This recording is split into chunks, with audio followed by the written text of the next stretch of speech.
Welcome on Sit Talks, Nia. How are you doing today? Thank you so much for having me. I'm doing great and I'm really excited to get into this conversation. Thank you for accepting our invitation. Of course, of course. When you messaged, I was like, of course I would. Like, I'd be happy to. And it was so nice to hear back from you again. That's great. Well, first thing I want to ask you, which is the question I think everybody wants to know the answer about. Right now, in all the world, we are having a lot of, war situation, crisis all around. I'm talking about entire world. You know, it's a lot of insecurity, and Mm-hmm. lots of emotional heaviness, Yeah. lots of overthinking, lots of kind of negativity all around. So you as a hypnotherapist, as a expert in the mental health segment, what do you think how it's affecting people in their subconscious level? Let's understand what's happening first of all, right? So now when you say the whole with everything that's happening with the war, the fundamental aspect of humanity is being affected, which is safety and security. Now, when the foundation is shaking, everything else on top, which is luxury, which is anything that is beyond that, becomes secondary.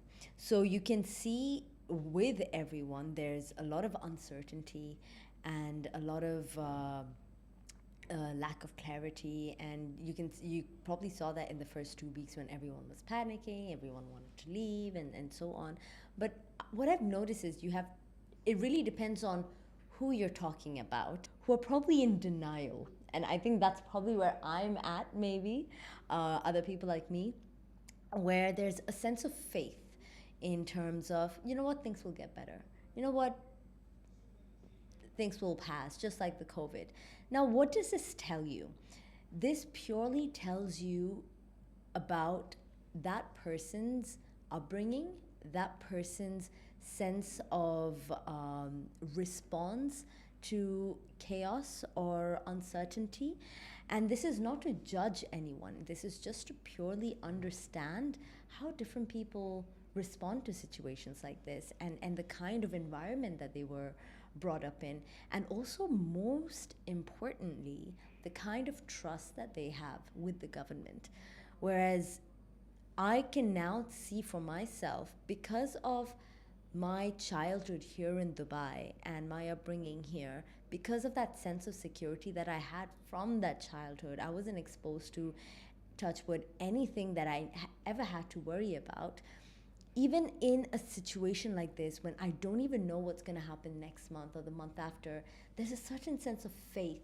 Well, that's very very right, because that's what I have seen exactly the same. I saw your mission in. I did a lot of research for you, not stalking you. I was just doing my research. Your mission, which you have mentioned in one of the podcasts, that you want to create a roadmap where the brain can be used as a business. Like you have to run your mind as a business, right? I Yes. mean, that's very interesting. I was thinking about it, and it gave me very very different ideas, and I was having my own different opinions on it. How do you see that? Can you just define? No, absolutely. And I'm so glad that you picked up on that. It's so interesting. Not many people ask me about this. So I'm sure a lot of people may agree with me or may not agree with me when I Okay. say this. But the way I see it is, with the current role that I mean, in terms of work specifically, I wear multiple different hats. So I work as a therapist, I work as an employee in the family business, and I work as an entrepreneur with other businesses as well. So wearing these different hats made me think a lot about mental health from a therapist perspective, as well as what makes a business run, and kind of see parallels in both of them. Now, what do I mean by this? If, let's say, when you're running a business runs, or the success of the business is purely dependent on the systems, which means you have systems in place, you have protocols in place, you have SOPs in place. And depending on the kind of leaderships, depending on the kind of clarity and the alignment in all these different systems, you get the success. Now, if we were to apply the same concept into mental health, why wouldn't it work? Now, what do I mean by this? That's very interesting. Now, whenever people come to me and, with different kinds of issues, and we're talking about relationships, we're talking about personal issues, whatever the nature, people often talk about emotions. Emotions is one thing that they're trying to handle. They're one thing they're trying to get a grip of. That's what the thoughts, their emotions, this is what they're suffering from. Now, no one has ever talked about how do we bring systems into our life so that we bring a certain sense of alignment so that we're functioning as if a system in itself, just like how businesses are run. Now, what do I mean by this? When we're looking at any kind of challenge in our life, whether it's relationships or so on, we have a problem. Now, when you only look at the problem through an emotional lens, it almost feels like it's the end of the world. There's no clarity because you're clouded. Your mind is completely clouded by the challenge in itself. But if we take a step back and look at it from an objective point of view, which is exactly what happens when you go to therapy, when you visit a therapist, they are helping you look at it from a different perspective. You kind of take a step back. Now, taking that step back allows you to step out of that issue. So there's a little bit of a calm, the first step of calm that you get. Now, when you organize it in different way, when you see it as different parts, almost like you can have KPIs for this part, you can have SOPs for this part, and you organize it in your head in that way, looking at it as a problem, and every problem has a solution, and every solution can be broken down into how to reach there. If you purely look at it in that step, then you're almost blending the concepts of running a business into improving your mental health. And this is what I wanted to bring into the work that I'm doing, and that's exactly what I do when I work with people. It's not just looking at, okay, why are you here? What brings you here? I get that. That's a big aspect, but what are you going to do today onwards? What are you going to do to improve the version of yourself of today and do something different for tomorrow? What are you doing currently on a day-to-day basis that has got you to this chair, to this point, that is no longer working for you? What are you going to do that's different so that you don't get the same outcome as today and do something different for tomorrow?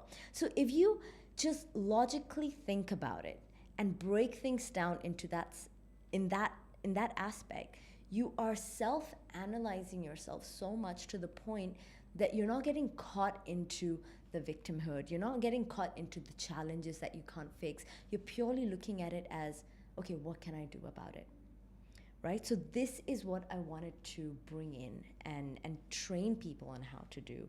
And I see, and the way I see it work is you are taking away the whole thing about it purely being about you and how you are in the problem and you are affected, and turning it into what can I do about it, right? So there's a dissociation that happens with that, and it puts you in a position of control and the ability to take charge there and after.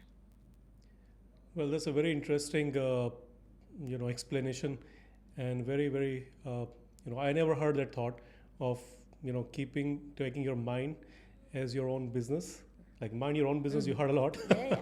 And just to add to that point, a key important, what got me thinking about this is the concept of time. Okay. Because in a business, when you have employees, when you have staff, you are paying them in terms of number of hours they work, right? And time is the only aspect that everyone else have in common. We all have 24 hours in a day. My ability to produce X, Y, and Z in 24 hours in a day is the same as your ability to produce X, Y, and Z, because we have 24 hours. Yeah. Now, if that is the limited resource that we have, that same limited resource applies to every other areas in our life, whether it's mental health, whether it's family, whether it's work. So the question is, what can we do in 24 hours? What can we do in this particular time? So if, for example, let's take a case of someone who is clinically depressed. Let's say you wake up you go to bed at 4 a.m. in the morning. You wake up at 12 p.m. Midday. You eat whenever you want. Your entire schedule is out of place. That is rule number one. There's no respect for time. If for a second we reframe the entire concept and we bring that person into a schedule, which means waking up at a fixed time, eating at this fixed time, doing certain things at a fixed time. If we bring the concept of time in our lives, our ability to be productive, our ability to create and bring in that sense of purpose drastically increases. And which is why I feel a lot of people don't talk about this enough, which is, how do you use your time better? And it's not about fixing things. It's not about saying, okay, my father hit me, my mom had... I'm not denying any of that, but this is of the past, right? We can't go back in time. We can't know what's going to happen 2 months ahead. All we have is today. All we have is this 24 hours today. What can we do about it? So the minute we start training ourselves to think in that perspective, knowing that, you know what, tomorrow may never come. There's no way we can go at the back. We naturally start thinking about, okay, what can I do now?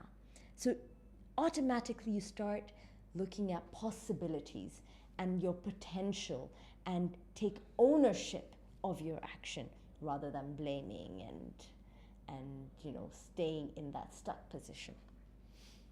Well, that's right. I mean, you have to keep on going, getting away from your past. Yeah. But then I have a question, because I again found in one of your reel that you mentioned about the patterns. Yeah. And I'm very much fascinated by the concept of patterns since the time I'm aware of it. Great friend of mine, actually, is a mentor of mine.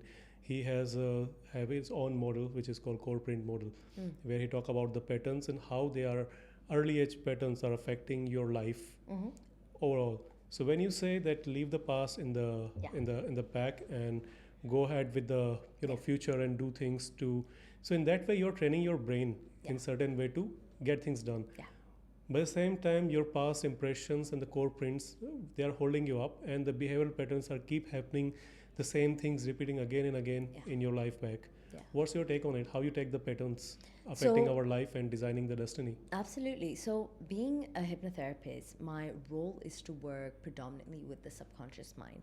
Now, your subconscious mind is 90%, let's say 6 times bigger than your conscious mind.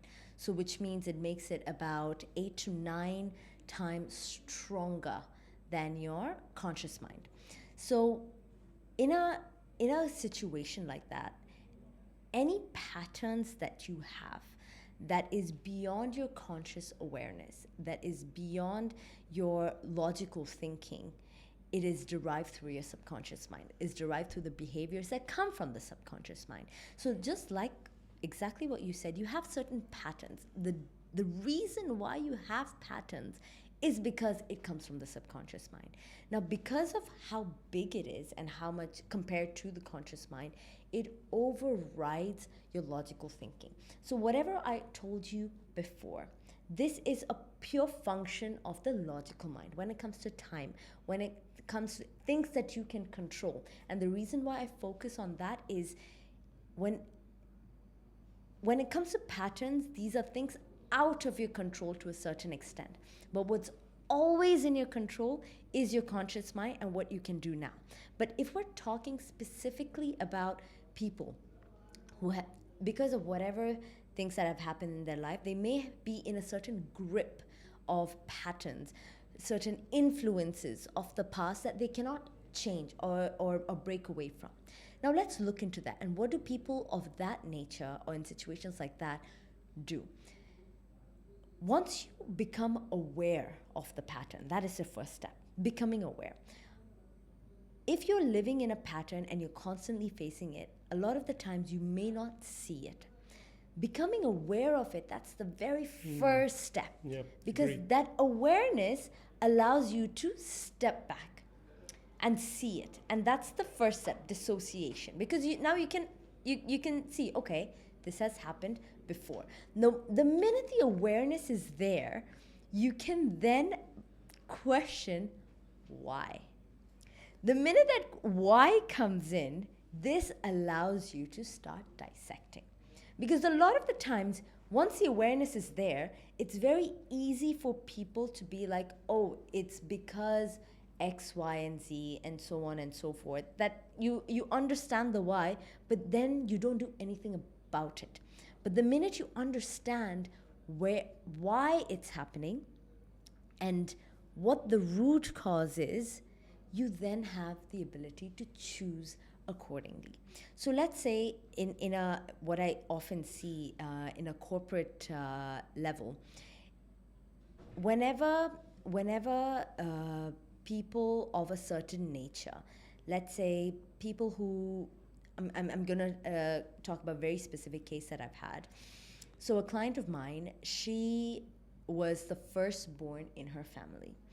So being the firstborn in her family, she was naturally someone who takes a lot of responsibilities. It was very easy. She was the one who took care of all her siblings and all of that. So, and she took a lot of pride in being that role, or playing that role of being the caretaker, the responsible one, the good child, the A star of the family.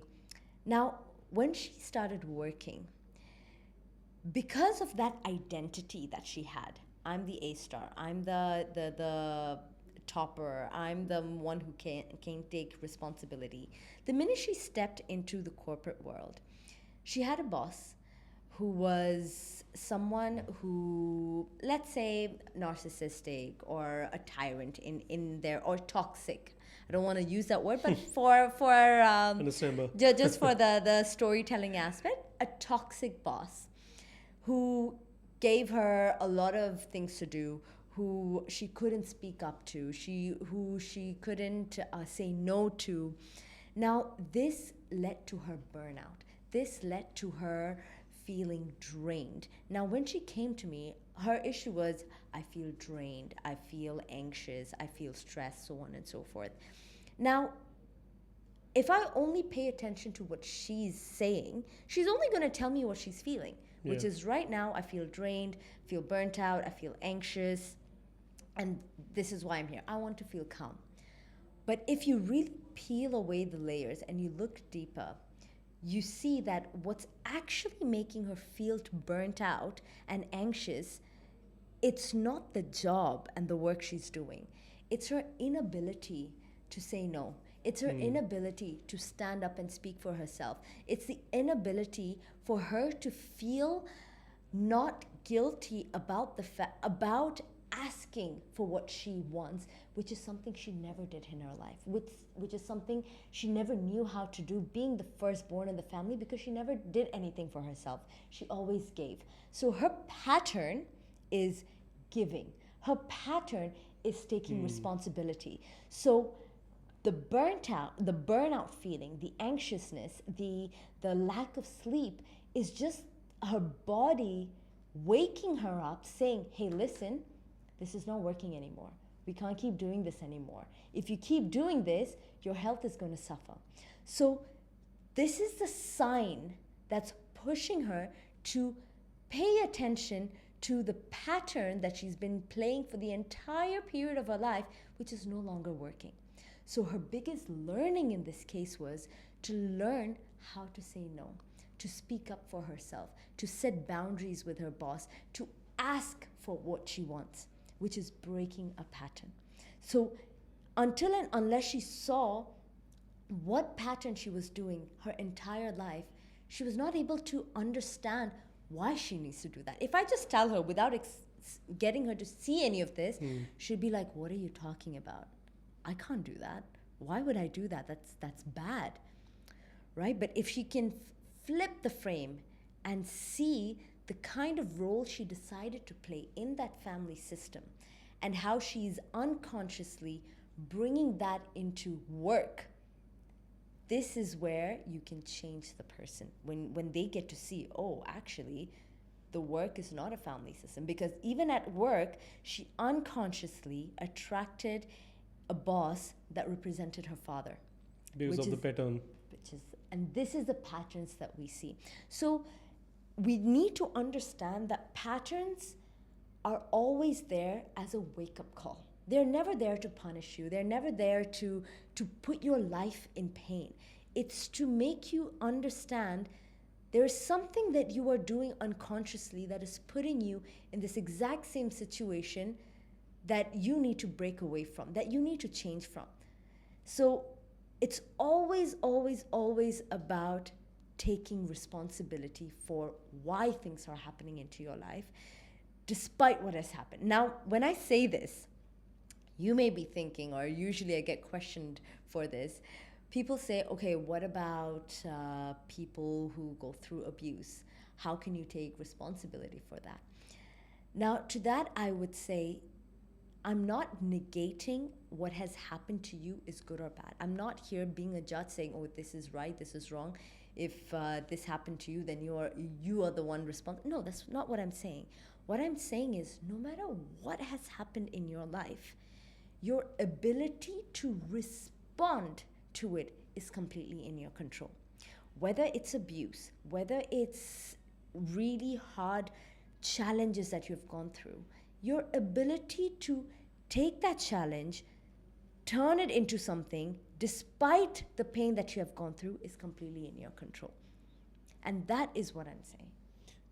Well, you talk about, thank you for the detailed explanation of how the patterns are not something you should be worried about or being, feel like a punishment. It's something which is coming to you often into as a wake-up call or as a reminder that something needs to get fixed. Yeah.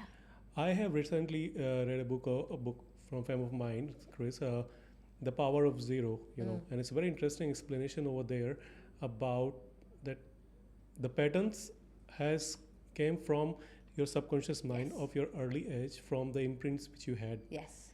And now I have recently, read, and I see some people are taking some therapies. I'm very sure you're aware of it. IFS, the internal family system. Yes. So what's your take on IFS, which people are taking these days to clear their imprints in order to get rid of those patterns, and they can take the full control of their life without being, feel like stuck at some point? I love these questions. First of all, I must say you have done incredible research. Thank you. And I love these questions that you're asking because you have connected the dots really well and in the line that I want to go through as well. Thank you. So talking about IFS, now this is one of the most underrated things that are looked into when it comes to the therapy world, I believe. And why is that?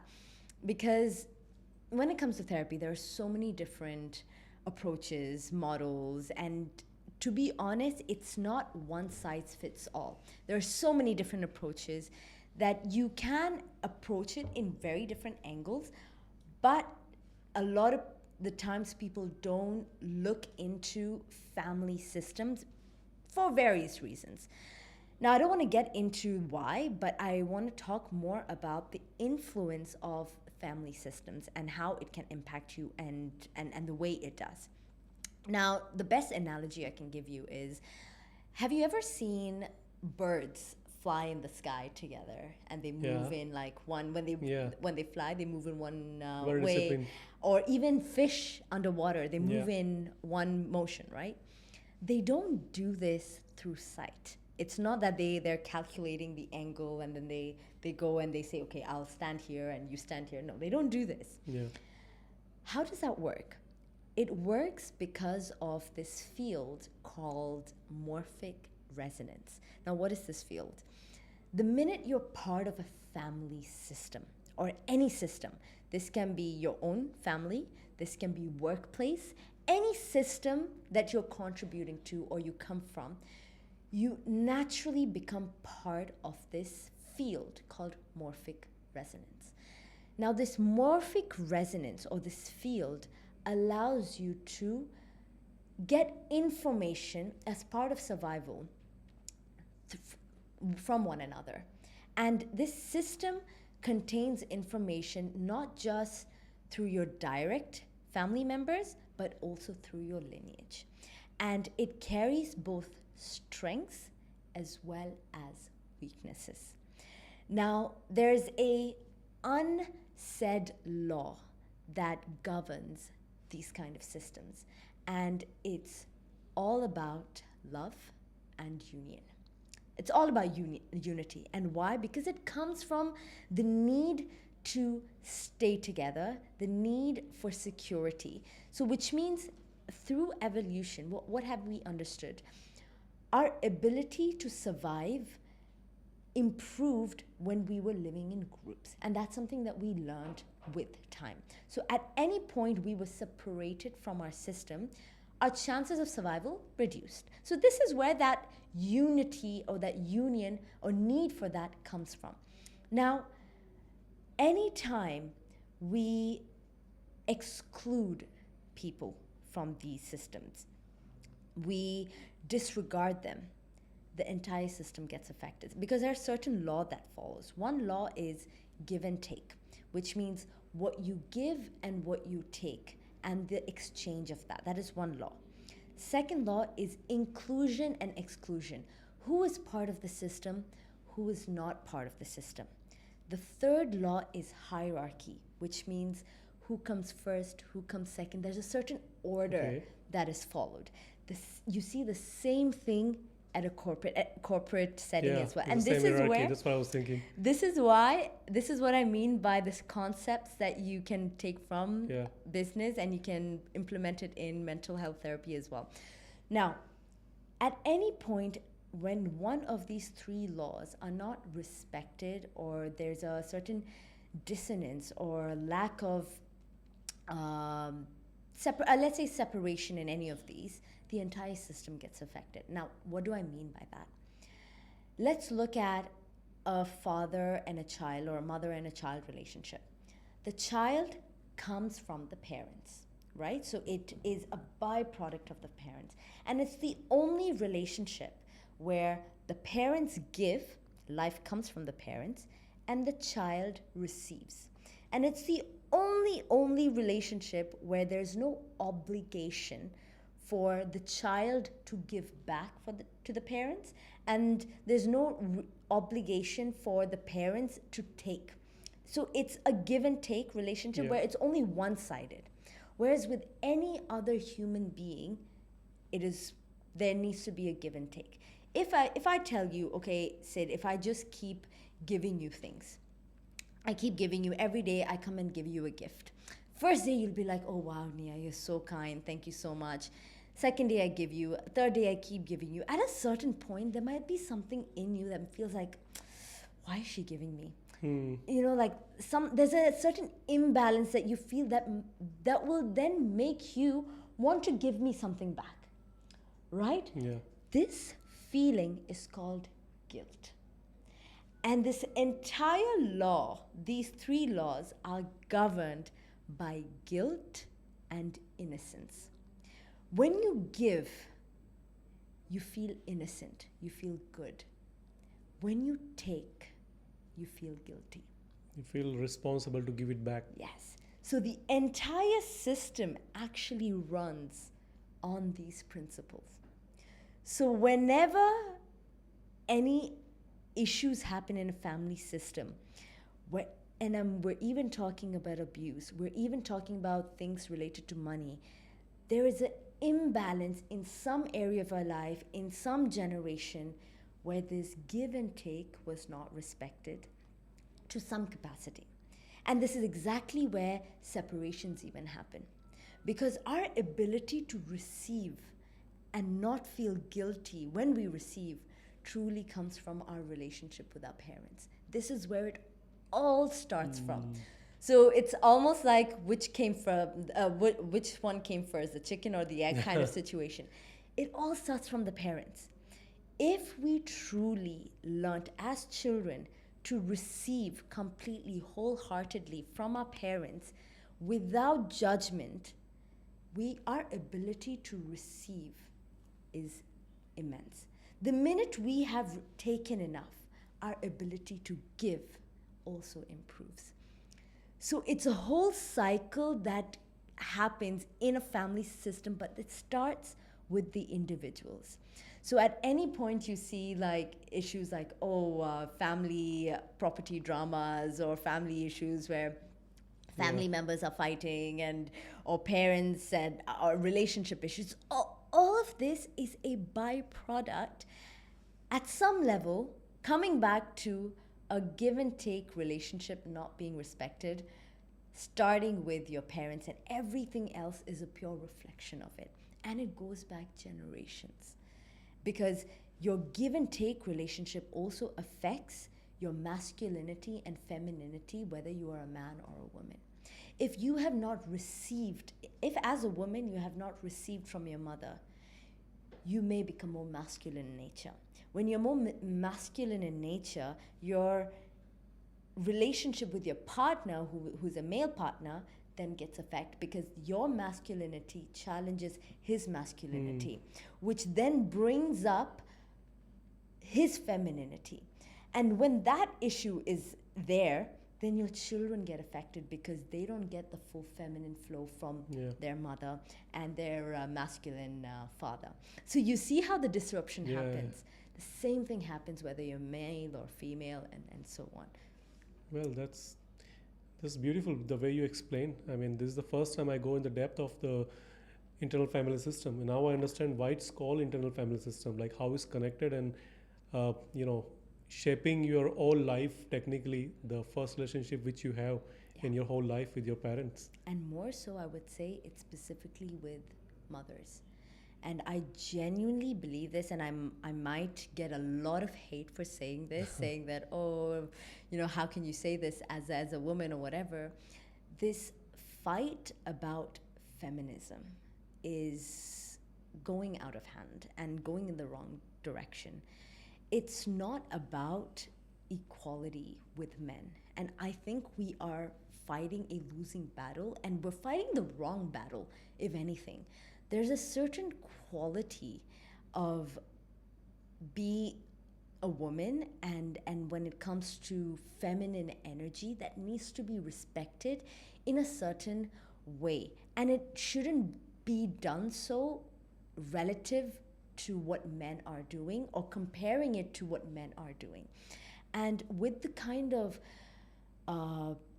corporate requirements that we currently have set in place, and women working in the capacity that they're working, and also with this expectation of working, being a boss babe, being a mother, and this ability to do it all at the same time, it's ridiculous. If you are having a child, and if you are not available emotionally, mentally, for your child, at least for the first 5 to 7 years of that child's life, if you are not present as a woman, you have no idea the kind of impact you're having on that child based on this equation that I spoke about in terms of giving and receiving. Because that disrupts the whole thing. And I completely understand with the economical demands that we have, we may not be in a position right now to just have one person being the breadwinner of the family. And I'm not saying that women should not have children. Please don't get me wrong when I'm saying this. But we need to become aware of the consequences of the demands of the nation, of the world that we're in right now, and raising children at the same time. So we need to really ask ourselves as women, if we're planning to have children and also become super ambitious in our careers at the same time, and the impact it can have or the sacrifices we need to make in long term when we're doing this at the same time. And I don't think, I really don't think we are doing any justice, or we will be doing any justice for the future of the children being born if we're trying to work a 9-hour job, or build our careers, and not give enough time for motherhood. I can only highlight is the negative consequences it can have on a child when the mother is not present. Because 0 to 2 years old is the time when the security and the stability of a child is developed. So when a child needs you, when the child needs that contact with the mother, when he or she needs it, the mother needs to be available. Because the minute the child learns to soothe itself, saying that, okay, when I'm in distress, no one was there, I needed to learn, that's also the kind of, that is the seed that's planted into the child's brain for the rest of its life, that when I'm in distress, I can't ask for help, I can't rely on someone for help, I need to be reliant on myself. And that is, if the child makes that connection, the identity starts shifting in that sense. Whereas, let's say, if a child who has a present mother for the first 2 years or 3 years of its life, and every time the child cries, the mother is there, what is the child believing in then, in that moment?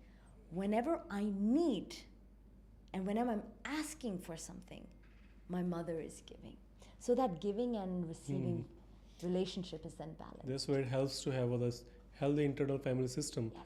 which can definitely help to avoid late years, Yeah. traumas, we can call it. Yeah, and we're not here to judge, like, okay, if let's say women who do need to work, or who are the breadwinners of the family, we're not here to make anyone scared or worry anybody, but we're only making them aware of the It has to be planned in that certain way that it's not Planning. affect the kid for the Exactly. early years. Exactly. There needs to be a plan, and that we need to ask ourselves, why are we having a child? Are we having a child so that we are not going to be alone when we are older? Are we having a child because of expectations? Are we having a child because we want the family unit?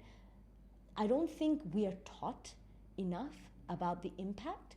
I don't think we have enough awareness, or people have enough awareness of the psychological impacts of having two parents working at the same time, Yeah. because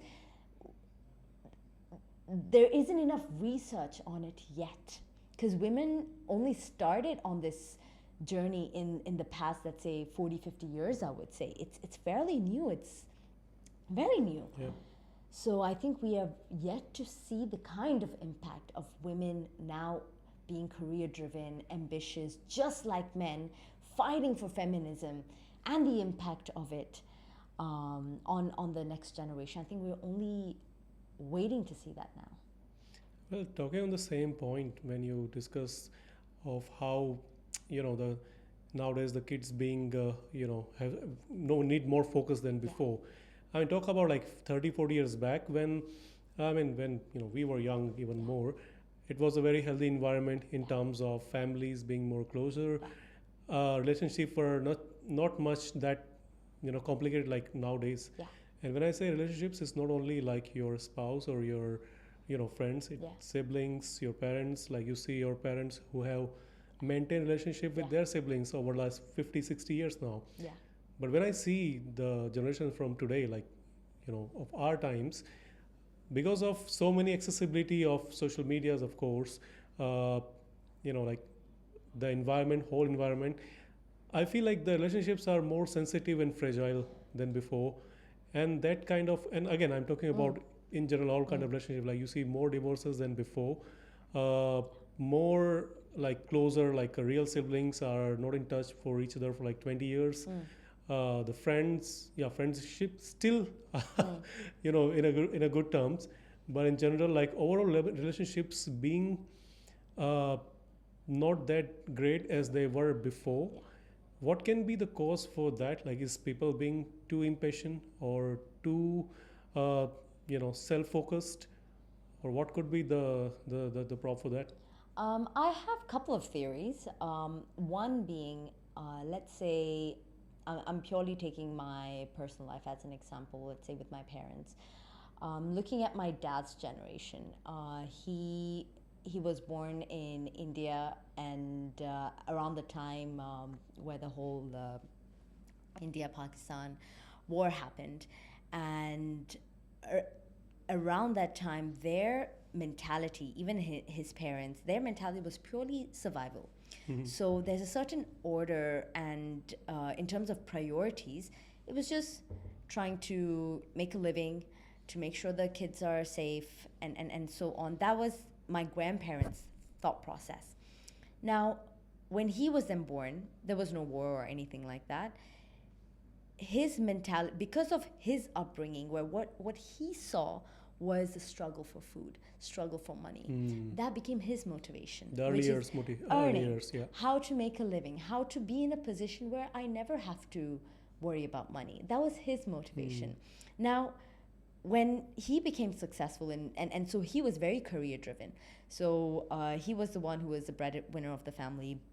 My mom was also helping out in a certain way because that was also her need. So their focus was more on how to be financially stable, financially be in a position where we never have to worry about food. Yeah. Now, my sister and I were raised in a way where we never had to even think about money.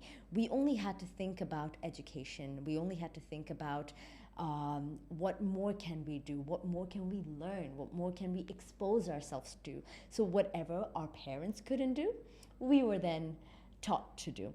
So now, while we're growing up, we're also then exposed to technology. So our ability to connect with other people in an easier way, whereas back in the day they were probably just used to phone calls or gatherings, and that was the norm. Whereas in our generation, connecting is more than just meeting up. Connecting is more through social media. I have friends who I haven't spoken to in many years, but because I see them on social media, it's almost like I know what's happening in their life, which means we have lost touch in a certain way with the skill of physical connections where we travel and we make plans to meet up. There isn't really a requirement for that because we're already staying in touch right now through social media and so on. So I think it's more of a cultural evolution and habits that we've kind of fallen out of only because of the technological developments that have happened. That's one aspect. The second aspect I would also say is, I don't know if you've done any recent studies on it, but I was listening to a podcast saying that how kids in this generation, or in the Gen Z generation, or even our age, there's an increase in lack of purpose or not having purpose because we don't have anything much to fight for. We don't have issues with security and stability. We have food whenever we want. In a click of a button, we get food. Yeah. It's so easy. We don't need to think about or worry about things our parents or our grandparents ever had to worry about. So which means you see our sense of purpose now becomes running a 24K, a marathon, or doing a high rocks, or thinking about wellness related things, or doing certain intense challenges, because doing that gives us a sense of purpose in our life. So I would feel we would have a completely different kind of struggle compared to our parents and our grandparents, not related to money or ease of life, but more towards meaningfulness. Meaningful, living a meaningful life. And this also shows an increase in mental health issues, because back in the day and my parents would make fun of me for this, saying that, oh, we didn't have issues with mental health when we were growing up.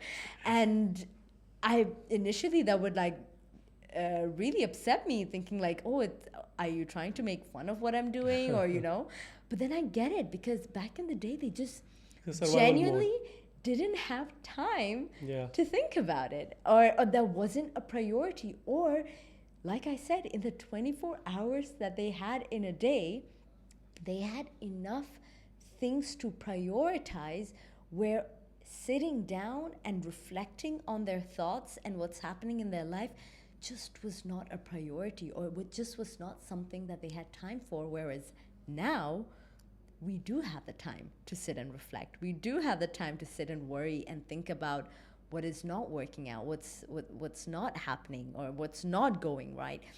Now, it's not a bad thing. Because of this time, we have so much room to do many things, to create more things, to actually catapult ourselves to a different level that our parents couldn't, provided that we do that. We think in that aspect. We take it in a positive lens, but not everyone will do that. Yeah, I think that's where the real problem occurs at this stage, Exactly. because we are in the mode of not survival but trying to form meaning. Well, in between, you have used the word purpose, and I want to ask, purpose versus survival. Have you watched that movie called Tamasha? No, I haven't. Oh, so you No, I must watch. haven't. You really Okay. must watch. Okay. Uh, there's a dialogue in that movie. अंदर से कुछ और है हम बाहर से मजबूर. Okay. Like we are someone else from inside, but we're pretending to be someone else Yeah. from outside. Yeah. So today's scenario, when we have to work because we got degrees in certain subjects, Yeah. right? So you got a job 9 to 6 because you study about it, Yeah. right? And then you keep on doing the same work for years after years, getting Correct. promoted. You feel so hollow Yeah. from within. Yeah. Then somewhere you find the purpose, let's say writing, or Yeah. let's say doing the podcast, or Yeah. Yeah. anything like that. Something makes you excited. Exactly. But at the same time, you have to continue what you're doing it, Yeah. because of course you need the bread and butter. Yeah. But then you stuck between, am I gonna do the same thing throughout my life? But if I want to move ahead to do something which I feel is, giving more meaning to my life, that's gonna something, I can serve the purpose and I can make something out of my life, serve the purpose. But in between these two, your mind has completely, I think goes out of network. Yes. So how you find that as a challenge, and what can be the solution for that? So I'm gonna share a little. I mean, it's a little situation that happened yesterday. So it was this weekend. It was my dad's 59th birthday, Okay. and he is someone where. Best wishes to him. Thank you, thank you. So, yeah, because it was his birthday yesterday, we were having coffee with him, and I just asked him, "So, Dad, you're turning 59 now. You just turned 59. So when are you going to retire?" And he said something in a very light-hearted way, but it actually carried so much wisdoms, and I'll share that with you. He said, "I only need to retire if I have been working.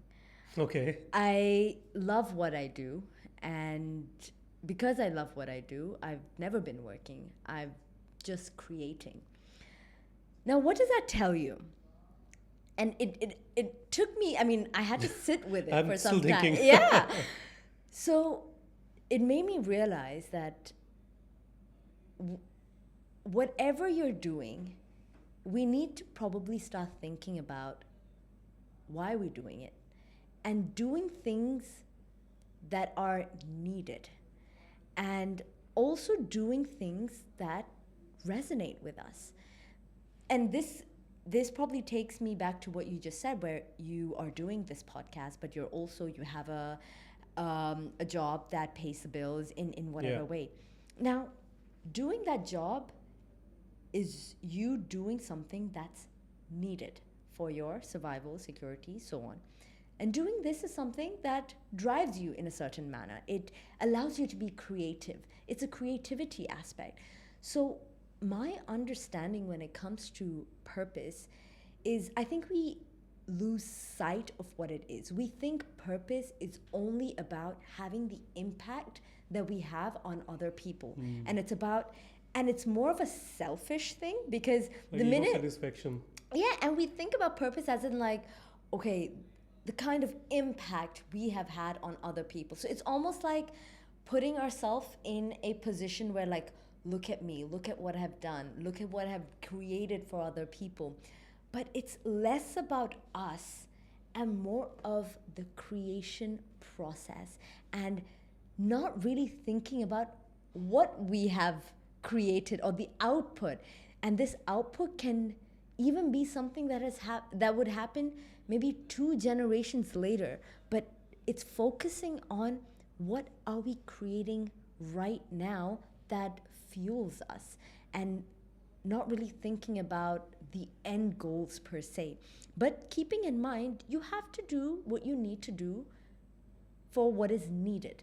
If you need to keep a house with a certain rent or a certain mortgage, and you need to have a certain lifestyle, then you need to do what is required Yeah. to have to maintain that, whether that is being having a job in this industry, whether that is starting a business to fund that lifestyle, whether that is managing a budget or changing a budget to whatever that's required. So doing what is needed is one aspect. But while you're doing what's needed, creating space to put you in a mode of creation, because as human beings, we have the ability to create. We have to create because that creativity is actually linked to your sacral center, which is an energy center that is uh, associated with creation, and that's also how where your womb is for women, which is your creativity center, Yeah. and that needs to be activated. That's where your life force is coming from.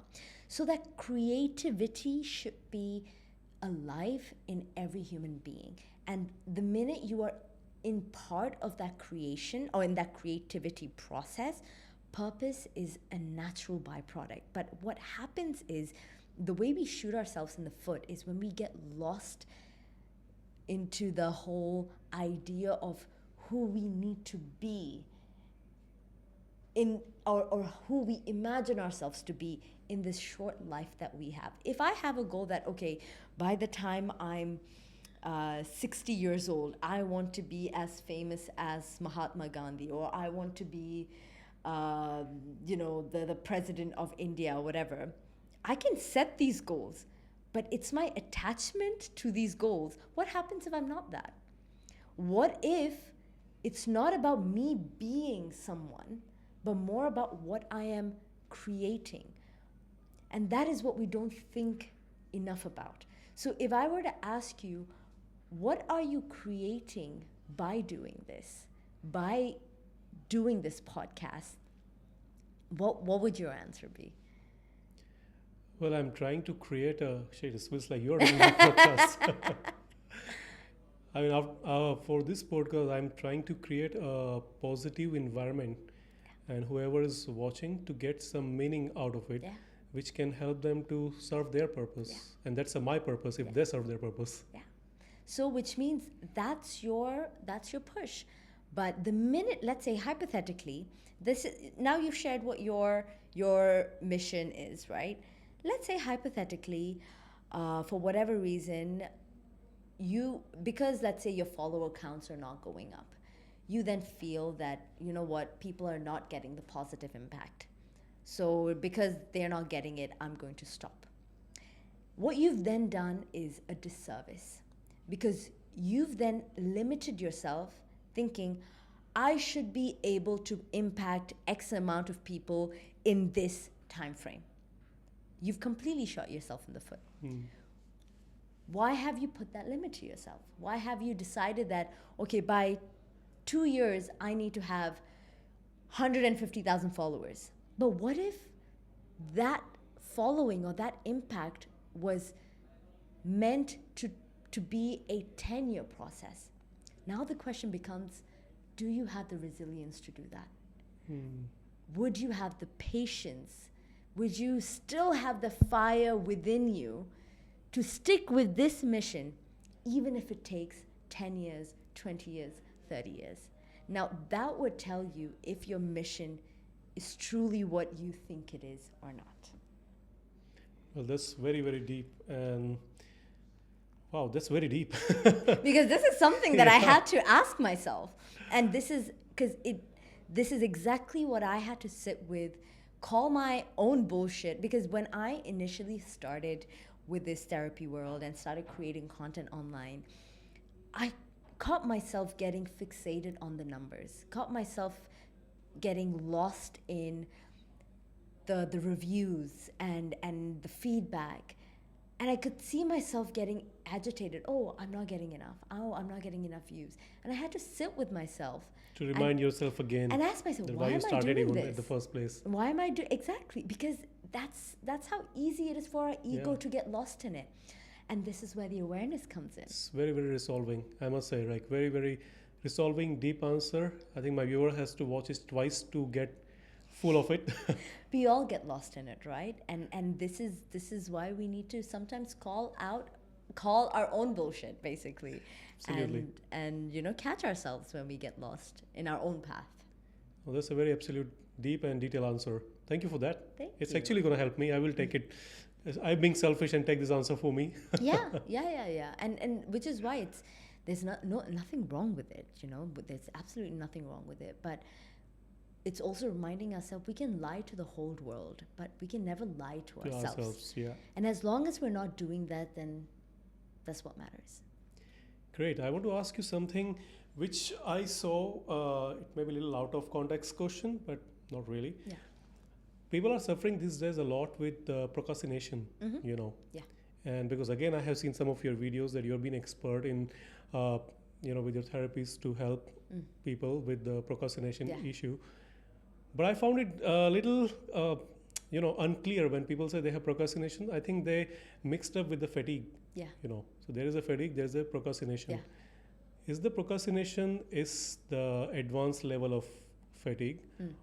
Or is it something, a sickness or it's a mental blockage? What's your take on it and how to resolve it in a simple step, like people can do it right away?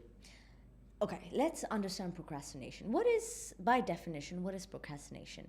There's something you need to do and you may want to do, but you're not doing it now, you're doing it later. If I asked you right now, as simple as you have a full bladder, okay? Because of your full bladder, you know that if you don't go to the toilet, it's going to be a big mess. Yeah. Let's say if you say, you know what, I'll go tomorrow. I'll go day after. You're not going to do that. Yeah. You will do what you need to do there and then. You don't Yeah. need motivation for it. You Yeah. don't need someone to say like, hey, go to the toilet now. Yeah. You will do what you want to do. Procrastination simply highlights something very fundamental, which is something you know that you need to do now, but you're not doing it now, you're pushing it. Now, why are you pushing it? Sorry, I'm going to add another thing in that procrastination thing discussion, Yeah. because this is going to be very interesting. Yeah. I saw that also in people who are very busy with their day Yeah. job, like 14 hours, 15 hours. Yeah.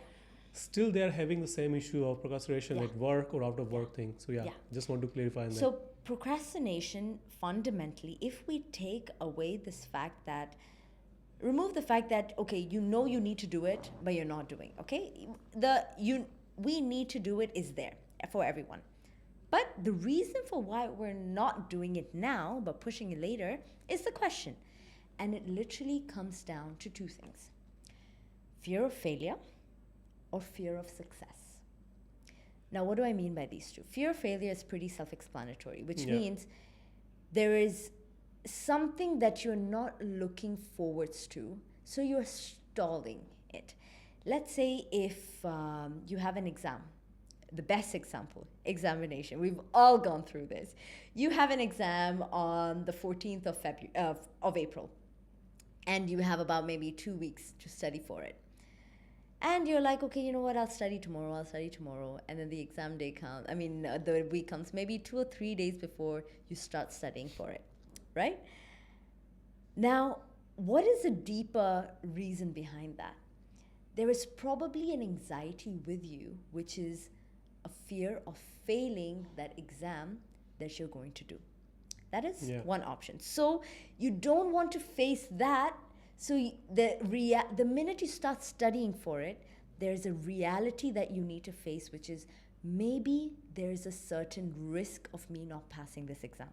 So you avoid this reality. So you push it later, and then it goes. And that's fear of failure that we're talking about. Now, what is fear of success? Let's say you win a lottery. right? Let's say if I tell you, Sid, if you take this lottery and if you go and submit it, you will win 1,000,000 dirhams. Now, if I give this to you, if you go and submit it and get the 1,000,000 dirhams, you know that okay, that's exactly what you wanted. You will not wait a second. If this is Yeah. something you truly need, you will go it right now. Whatever it You will takes. probably stop this podcast midway. You're like, you know what, Nia? Screw this. I'm leaving.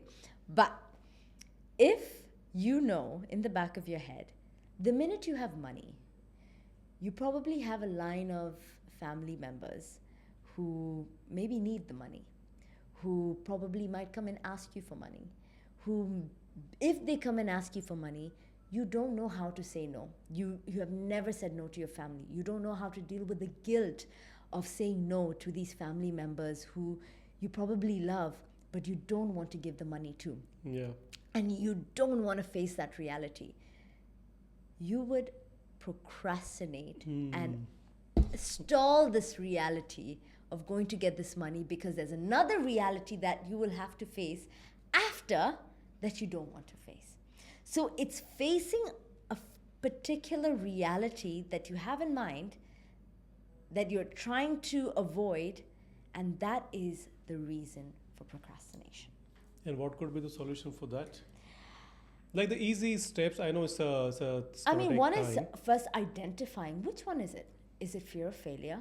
Is it fear of success? What are you avoiding? What is the worst case scenario that you have in mind that you feel quite anxious about, that you feel you don't have the capacity to endure at the moment? And once you've endured this, then you split it up, just like what I said earlier, split into sections, which is what is the worst thing that can happen? Yeah.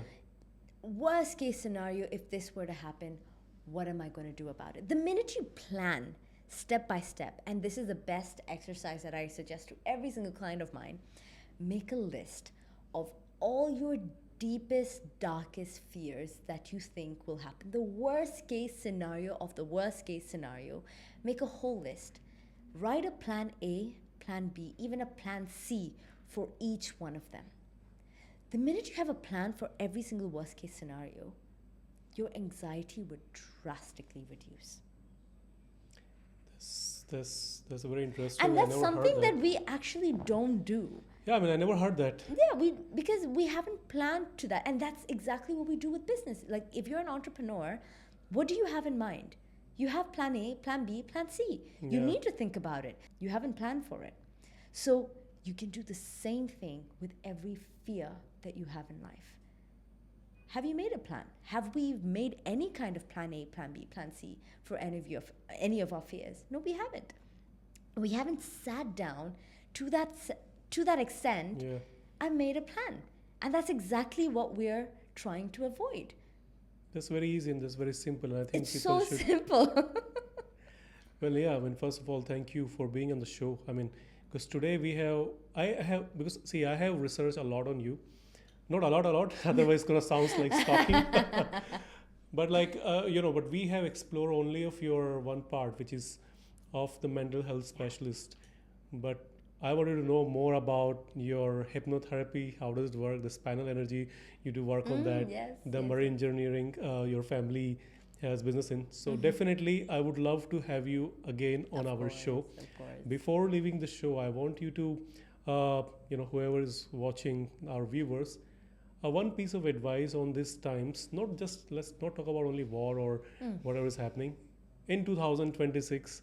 What can be the one piece of very simple advice from your side, being an expert, which can help people to, to come out of the survival mode to doing things like as your dad said, he never feel like he gonna retire because he's creating things. So what can be the advice to get out of them from the I would the say survival I would like to share that one piece of advice that my dad always shares with everyone. And I'm only sharing this because he has lived it for 59 years. He has built his entire empire just with this one philosophy, and that's the exact same philosophy that I try to live by and I try to implement with all of my clients, which is using your time better, which is every single day when you wake up. And this is something that he has been doing for many years and still do. Every single day he wakes up, he makes a list of 25 points, nothing less than 25. It's always 25. He has this little black notebook and he always writes it by hand. Not even he doesn't even use his phone to do it. Has a little black book, opens a book, writes 25 points, and it's 25 things he will do today. Wow, and that's a lot. Yeah, 25 and it doesn't need to be like Super massive. super big. It can just be as simple as, okay, calling a friend or whatever, but 25 tasks that he will do today, and he will cross them out one by one before the end of the day, and he will not go to bed unless these tasks are done. Now, to complete these tasks, he needs to manage his time. He needs to know when he's going to do what he needs to do, and how he has planned it, why he has planned it. That's completely up to him. But getting into this habit of writing 25 things to do, I understand why now that he's doing it, because it trains your brain to identify things to do, so to be productive, to then manage your time to complete it. So completely eradicates procrastination. So it's almost like a game. I was just thinking the same. Yeah. It's a game where he will not go to bed. And it's almost like he cannot go to bed unless he finishes it. So I've seen him stay up to like 11, 12 just so that he can finish it. And 3, sometimes you get to maybe point 15 and you have nothing else to do.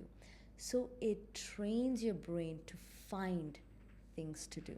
So it puts you into that mode of creating, to finding new things, to learning new things. So 25 is the number. You can make it 25, you can make it 50. That's completely up to you. But 25 has been his number for many, many years. Wow. And I see why it has helped him to reach wherever he is now, and to live the kind of lifestyle he is living now. And I believe this is something that everyone should learn how to absolutely. do. Yeah. It's very, now I understand why don't have I any don't mental have health 25 issues. yet. I mean, I'm still at 10. Like, this is where I can manage for Yeah. now.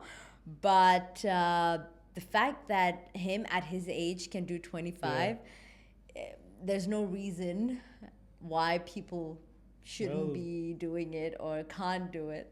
Excellent. I take it from you. I take it from Mr. Roy. And well, once again, thank you so much for being on our show. Thank you so and much. And we would love to have you at least 2 more times, or 3 or 4 times.